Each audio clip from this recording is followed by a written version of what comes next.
Alright guys, today we're going to be talking about the 5 worst mistakes that you can make as a Heroclix player that you're probably doing right now. And we're covering that and more coming right up.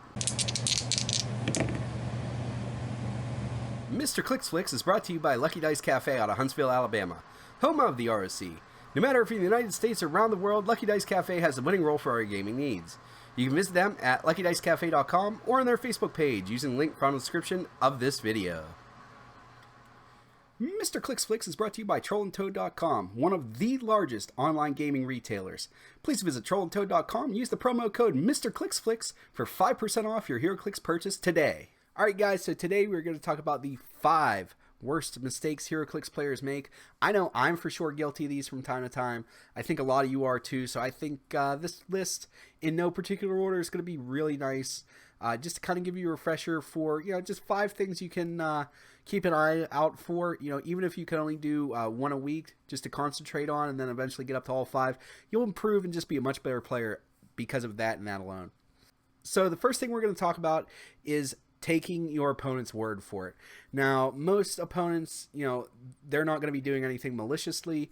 I just know that I personally have misread cards that unintentionally misled an opponent, and then when they did ask me about it and we looked at it, it didn't exactly say that. Like, it would say, your opponent places a figure or you place a figure, and it could be, I was letting them place my figure and really hurting myself, or I was hurting them because I was doing that. I've had opponents where similar things had happened, different things with line of fire and whatnot. So always best to, double check on your opponent. And then also, if it's a rules question that comes up, even if you're fairly sure that they're right and they're swearing up and down that it's right, call over a judge. That's what they're there for.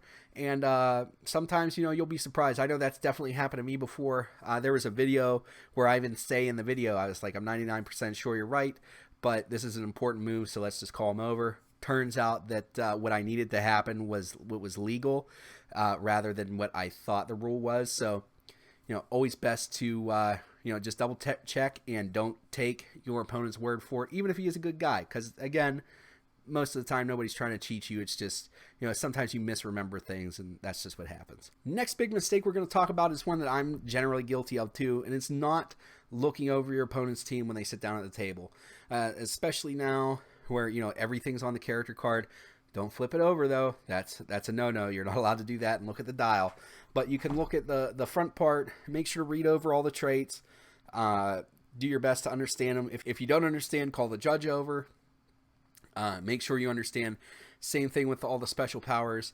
Just take a look at it. And something that a lot of people don't seem to know as a bonus tip on the character cards is that the order that the powers show up on the card is the order that they are on the dial. So if a card for attack powers has super strength, blades, claws, fangs, and then precision strike. I don't know why you'd have that set of 3, but okay.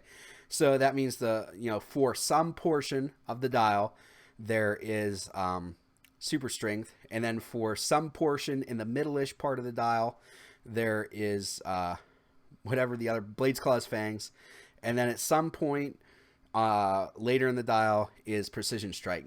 So that's just something cool that a lot of players don't know. So you learn a bunch of little things just by reviewing your opponent's team that aren't really apparent.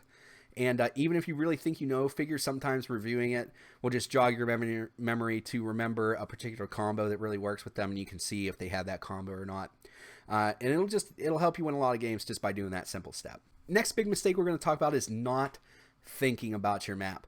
Now, I know that for casual days I tend to not think about it, but you should always be thinking about your map. I would say your map is just as important as the team you're putting on the board. That is how important a map is, especially in competitive. A map can win or lose you a game with a good map selection. A lot of people, I'm guilty of it too. There was this old map from Web of Spider-Man called The Bridge. There's a new one that I think is called Manhattan Bridge. And, I'm guilty of it, and I'm sure a lot of people are, where it's, you're like, I don't really want to think about this. And then it's the saying, at least at the venue I was at the time, was, when in doubt, go to the bridge. Just because it was a fairly generic map. Nothing really went on there. But you should really think about your map and consider it before you set it down on the map. If you lost map roll and your opponent's setting the map down, make sure to give it a good once over before you just say, well, I want to play from right to left or left to right. I know I do that too. I really like playing right to left on a board, but there's been some times where I realized about a turn and a half into the game really would have helped me if I would have started on the left side and just done left to right. So just something to keep a lookout to really help yourself in some games. Next thing we're going to talk about is always playing the same team or the same figures. There's nothing inherently wrong with that. I know that there's like certain teams or keywords that I really like playing, but you need to get outside your comfort zone a little bit to become a better player in general. If you're like always playing Thor that has running shot, pulse wave, and a Tony Stark that has TK, and a Captain America that has leadership, I mean, that's fine, and that's a good casual-ish team, but you're not growing as a player if you're not, concentrating on maybe a figure with Force Blast or maybe some stuff with some shape change, learning how to use barrier. You miss out on all those things if you just run the same team. Now, if you're getting ready for a competitive match, obviously you got to play that team until it's automatic, but when you're not getting ready for competitive, or when you're, on the days when you're not practicing with your competitive team, it's still good to practice with figures that you don't normally practice with, so as you can, maybe pick up a cool combo that you didn't know about, understand how a power that you don't normally get a hold of works, and it's really good. It helps you out as a player a lot if you don't always play the same figures or always play the same team. And the last thing we're going to talk about is always bring water and a snack. Not necessarily to your weekly casual event. That's, fairly casual depending on where you're at. You should be able to get up and get a drink or a candy bar or something if you want.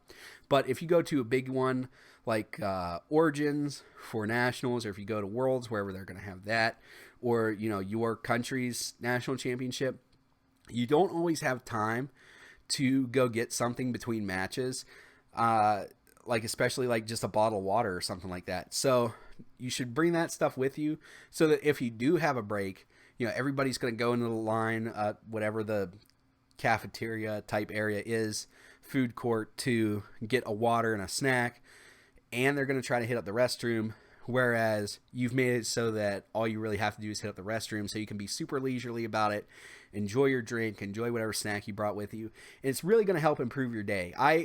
I thought it was silly the first time I had somebody tell me that, and then once I did it, like the next time, I was like, this is much better. You'll thank yourself for bringing that stuff.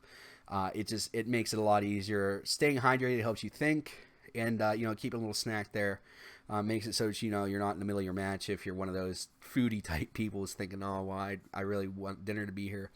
So you guys let me know what some of your worst mistakes are in the comments below. We'll all talk about them down there, help improve everybody. And I really like reading that stuff anyway, because it helps me out too. If you enjoyed this video, give it a thumbs up, give it a share. Really helps keep me motivated to make these videos. That's all I have for you today. As always, please remember that it's only critical miss if you don't have probability control.